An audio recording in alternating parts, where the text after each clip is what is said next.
மக்களே, ம். தேர்தல் பற்றி ஏதாவது சந்தேகம் இருந்தா இப்போ உங்களுக்கு ஒரு சுலபமான வழி இருக்கு. அதுதான் book a call with BLO வசதி.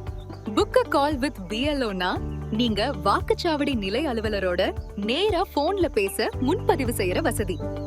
நீங்க ECI நெட் ஆப்ல அல்லது www.voters.eci.gov.in வெப்சைட்ல பதிவு செய்யலாம். உதாரணமா உங்க பெயர் வாக்காளர் பட்டியல்ல இருக்கா, திருத்தம் செய்யணுமா, போலிங் பூத் எங்கன்னு தெரியலையா அப்படின்னா புக்க கால் பண்ணி அதிகாரியோட பேசலாம். நீங்க புக் பண்ணுனீங்கன்னா சம்பந்தப்பட்ட வாக்குச்சாவடி நிலை அலுவலர் உங்களுக்கு கால் பண்ணுவார்.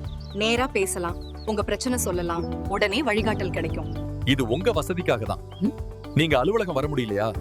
பரவாயில்ல, டெக்னாலஜி உங்களை அதிகாரியோட நேரா இணைக்குது. தயங்காதீங்க, புக் a கால் வித் BLOவை பயன்படுத்துங்க. உங்க சந்தேகத்தை தீர்த்துக்கோங்க. நம்பிக்கையோட கண்டிப்பா ஓட் போடுங்க. தேர்தல் தொடர்பான அனைத்து கேள்விகள் மற்றும் குறைகளை தீர்க்க குடிமக்கள் 1950 வாக்காளர் உதவி எண்ணை அழைக்கலாம். நாட்டின் எந்த பகுதியிலிருந்தும் இலவசமாக அழைத்து தகவல்கள் பெறவும் புகார்கள் அளிக்கவும் வசதி உள்ளது. தேர்தல் நாள் ஏப்ரல் 23. எனது இந்தியா, எனது வாக்கு.